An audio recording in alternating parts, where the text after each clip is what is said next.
నమస్తే నేను రోజా welcome to special debate. అయినా బుద్ధి మాత్రం మారలేదు. ఇండియాపై పాకిస్తాన్ అక్కసు మాత్రం తగ్గలేదు.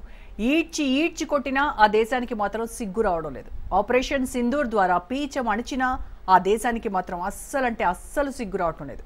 ఒళ్లంతా హూనం చేసినా ఇంకా పాకిస్తాన్ మాత్రం పిచ్చి ప్రేలాపనలు అదే విధంగా చేస్తోంది. ఆపరేషన్ సింధూర్ విజయవంతంగా పూర్తయి 6 నెలలు గడవక ముందే పాకిస్తాన్ ఉగ్ర సంస్థలు మళ్లీ కార్యాచరణ మొదలుపెట్టినట్టు తెలుస్తోంది. లష్కర్-ఏ-తోయిబా, జైష్-ఏ-మహమ్మద్ నేతృత్వంలో టీంలు దాడులు చేసేందుకు కొత్త ప్రణాళికలు రూపొందిస్తున్నట్టు తెలుస్తోంది. జమ్మూ కాశ్మీర్లో తిరిగి హింసను రగిల్చేందుకు పాకిస్తాన్ మద్దతుతో ఈ మూకలు రెండూ కలిసి దాడులకు సన్నద్ధమవుతున్నాయని నిఘా వర్గాలు పేర్కొంటున్నాయి.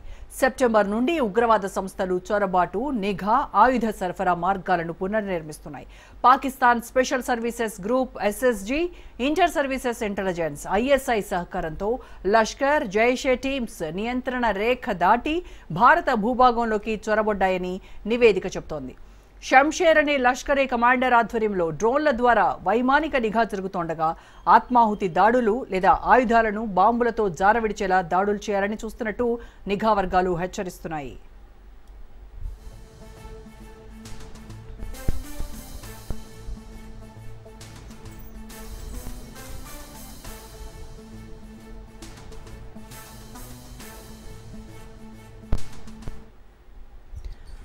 అదే సమయంలో పాకిస్తాన్ ఆక్రమిత కాశ్మీర్ పీఓకేలోని బోర్డర్ యాక్షన్ టీంలు తిరిగి మోహరించాయి. మాజీ సైనికులు, ఉగ్రవాదులతో కూడిన ఈ దళాలు సరిహద్దు దాడులకు సిద్ధమవుతున్నాయనే సంకేతాలున్నాయి.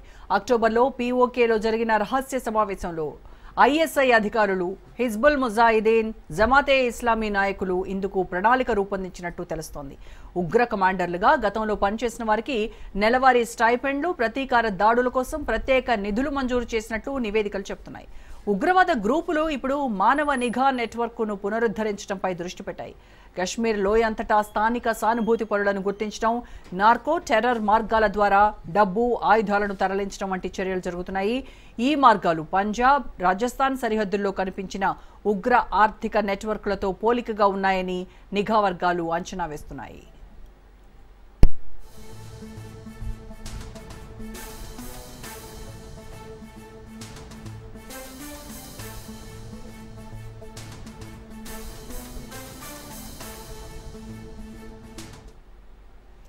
జమ్మూ కాశ్మీర్లో ఇన్నాళ్లు నెలకొన్న ప్రశాంతత, పర్యాటకాన్ని తిరిగి పునరుద్ధరించడం వంటి చర్యలు తాజా దాడులతో ప్రమాదంలో పడొచ్చని భద్రతా వర్గాలు హెచ్చరిస్తున్నాయి. ఆపరేషన్ సింధూర్ తర్వాత భారత్ నిర్భరత పాకిస్తాన్ ప్రాక్సీ గ్రూపులకు అసహనంగా మారిందని విశ్లేషకులు అంటున్నారు. పాకిస్తాన్ ఇప్పటికే ఆర్థిక సంక్షోభం, రాజకీయ అస్థిరత మధ్య నలిగిపోతున్నా ఇండియాను మాత్రం ఇరుకున పెట్టాలన్న ఉద్దేశం కనిపిస్తోంది. ఉగ్ర ప్రాక్సీలను మళ్లీ ఎగదోసి కదిలించి ఇండియాను డిస్టర్బ్ చేయాలని చూస్తోంది. తాజా సమాచారంతో ఇండియా అప్రమత్తమైంది. భారత సైన్యం ఉత్తర కమాండ్ రంగంలోకి దిగింది. ఉగ్ర మద్దతు కొనసాగితే ఆపరేషన్ సింధూర్ 2 స్టార్ట్ చేయక తప్పదన్న సంకేతాలను ఇండియా ఇవ్వాల్సి ఉంటుంది. మరోవైపు భారత సైన్యం గుజరాత్, రాజస్థాన్ సరిహద్దుల్లో త్రిశూల్, ట్రై సర్వీస్ విన్యాసాలు నిర్వహిస్తోంది.